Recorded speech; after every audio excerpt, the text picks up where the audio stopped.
Hello everyone, welcome to our channel Goal Achievers. आज के हमारे वीडियो में हम रिवर सिस्टम को कवर करेंगे।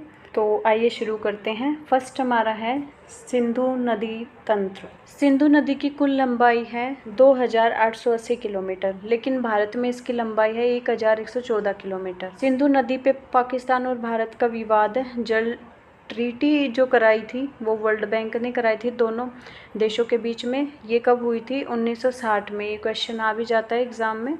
1960 में हुई थी, वर्ल्ड बैंक द्वारा कराई गई थी और भारत और पाकिस्तान के बीच हुई थी। लगभग 20% जो सिंधु नदी का जल है वो भारत इस्तेमाल करता है।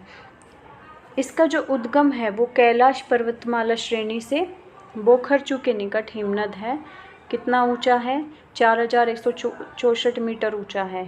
तिब्बत में इसको सिंगी खम्बान अथवा शेरमुख कहते हैं। वहाँ से इसका उद्गम होता है, सिंधु नदी का उद्गम होता है। अब ये भारत में कैसे एंटर करती है, कौन सी जगह से एंटर करती है? जम्मू कश्मीर में एक जगह है दमचोक, वहाँ से ये भारत में प्रवेश करती है। और भारत से एग्जिट कहाँ से करती है? चिलास, जम्मू कश्मीर से ही चिलास जो जगह है वहाँ से ये एग्जिट करती है। जम्मू कश्मीर के लेह ज़िले में ये बहती है। देखिए यहाँ जो है, यहाँ से इसका उद्गम होता है, कैलाश पर्वत श्रेणी से उद्गम है इसका। अब यहाँ जो ये पॉइंट है ये इंडिया में एंटर करती है यहाँ से और एग्ज़िट करती है यहाँ से। तो सिर्फ ये वाला जो रीज़न है ये है सिंधु नदी का इंडिया में जो है। और यहाँ से इसमें दो नदी आके मिलती है, शोक और नुब्रा। नुब्रा और शोक नदी इसमें आके मिलती हैं, सहायक नदी इसे कहते हैं। आगे जाके भी बहुत सारी नदियाँ इसमें मिलती हैं, काबुल और सवात। सवात की जो घाटी है, नुब्रा की घाटी है, सवात की घाटी है। की घाटी को पाकिस्तान का स्वर्ग भी कहा जाता है। और ये आगे जाके कराची के पास अरब सागर में गिर जाती है। शोक का आप एक चीज़ ध्यान रखेंगे, मध्य एशिया में यारकंडी और काराकोरम क्षेत्र में शोक जो नदी है उसको मृत्यु की नदी कहते हैं। सिंधु की जो सहायक नदी है वो है शोक, गिलगित, जस्कर, हुंजा, नुब्रा, सिगार, गास्टिंग, द्रास है। ये द्रास। ये जो रिवर है ये निकलती है हिमालय से। और जो दूसरी हैं खुर्रम, तोची, कोमल, जावे, कंदर, ये जो रिवर है सिंधु की सहायक नदी है ये निकलती है सुलेमान पर्वत श्रेणी से। ये हिमालयन पर्वत श्रेणी से निकलती है ऊपर वाली, और नीचे वाली निकलती है सुलेमान पर्वत श्रेणी से। अब एक क्वेश्चन आता है, पंचनद है वो कौन सी 5 नदियाँ बनाती हैं? सिंधु में जब ये 5 नदियाँ मिलती हैं, कहाँ मिलती है? मिठानकोट पाकिस्तान में मिलती हैं ये। और बनाती कौन सी है? सतलुज, रावी, ब्यास, चेनाब, झेलम। इनको पंचनद कहा जाता है। आगे देखते हैं। देखिए इसमें झेलम नदी है, श्रीनगर और वुलर झील से बहती है झेलम जो है। और निकलती कहाँ से? बैरीनाग के निकट शेषनाग झील से निकलती है। और इसमें किशन गंगा आके मिलती है, प्रमुख सहायक नदी है झेलम की। और उसके बाद ये झांग के निकट पाकिस्तान में मिलती है, झांग के निकट। किससे? चंद्र और भागा, 2 नदी मिलकर बनती है। इसको चंद्रभागा भी कहती है, लेकिन बाद में इसका जो नाम हो जाता है वो हो जाता है चेनाब नदी से मिलती है ये। चेनाब नदी कहाँ से निकलती है? बारालाचा दर्रा से निकलती है, हिमाचल से। और ये हिमाचल में कहाँ पे मिलके चेनाब नदी बनती है?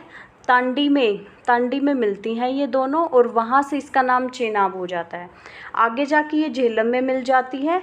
और आगे जाके एक और नदी इसमें आके मिलती है, रावी जो नदी है वो पाकिस्तान में ही सिंधु की सबसे बड़ी सहायक नदी है, रावी जो नदी है, और पाकिस्तान में ही मिलती है। रावी कहाँ से निकलती है? कुल्लू से। कुल्लू पहाड़ी है जो, और रोहतांग दर्रा कुल्लू पहाड़ी रावी नदी है। अब यहाँ से इसमें किसमें, चेनाब नदी में मिल जाती है। अब चेनाब नदी में आगे जाके दो और नदी मिलती है, ब्यास और सतलुज। ब्यास जो नदी है वो ब्यास कुंड से निकलती है और सतलज नदी है वो निकलती है राकसताल झील से। राकसताल झील मानसरोवर है ये तिब्बत के निकट, वहाँ से निकलती है। ये दोनों आगे जाके मिल जाती हैं चेनाब में ही। यहाँ से जो ये 5 नदी मिलती हैं ये चेनाब में ही मिलती है। ये जो जगह है ये पंजाब में पंचनद जहाँ बनता है, पंचनद 5 नदियाँ आके मिलती हैं। अब इसके बाद ये मिठानकोट पाकिस्तान में मिठानकोट में ये 5 नदी सिंधु नदी में जाके मिल जाती हैं और कराची के पास फिर अरब सागर में गिर जाती हैं। आई होप आपको समझ आया होगा। आगे चलते हैं, एक बार थोड़ा अलग अलग से देख लेते हैं। सतलज जो नदी है इसका जो प्राचीन नाम है शतुद्री है, और व्यास नदी जो है विपाशा इसका नाम है, विपाशा नदी। एक बार देख लेते हैं। ये राकसताल झील से निकलती है और लॉन्ग चेन खम्बाब के नाम से वहाँ पे जाना जाता है। तिब्बत मानसरोवर के निकट से निकलती है। कितनी ऊंचाई से, 4555 मीटर ऊंचाई से ये निकलती है। अब ये पाकिस्तान में जो ब्यास नदी है उसमें मिलती है सतलज नदी। जगह क्या है, पंजाब कपूरथला में हरिएक के पास मिलती है ये, हरिएक के पास। ये चीज़ आप ध्यान रखेंगे। और फिर आगे जाके ये चेनाब और रावी जो मिलके आती है, चेनाब उसमें मिल जाती है। ये देखिए रावी का जो प्राचीन नाम है पुरुषनी या फिर इरावती, और चेनाब का अश्किनी, झेलम का वितस्ता नदी है। जो रावी है रोहतांग दर्रा कुल्लू पहाड़ियों से निकलती है, ब्यास कुंड से ये निकलती है ब्यास नदी।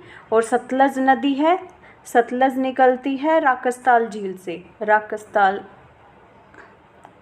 तिब्बत मानसरोवर से निकलती है। ये दोनों यहाँ मिल गई। अब रावी जो है और चेनाब जो है ये दोनों मिलके यहाँ मिलके आई, फिर सतलुज और ब्यास जो दोनों मिलके आगे चल के एक हो जाती है, फिर ये चेनाब में ही मिल जाती है। और इससे आगे फिर ये आगे जाके, एक बार मैं दिखा देती हूँ आपके, देखिए आगे जाके फिर ये सारी की सारी नदी एक साथ मिलने के बाद सिंधु में मिठानकोट में मिल जाती है। उम्मीद है आपको सिंधु नदी का कैसे क्या उद्गम होता है, कहाँ से निकलती है, कहाँ से एग्जिट करती है, सहायक नदियाँ कैसी हैं, आपको समझ आया होगा। तो वीडियो अगर आपको अच्छा लगा हो लाइक करें, शेयर करें ज़्यादा से ज़्यादा, और हमारे चैनल सब्सक्राइब करें, कमेंट करें। Thanks for watching.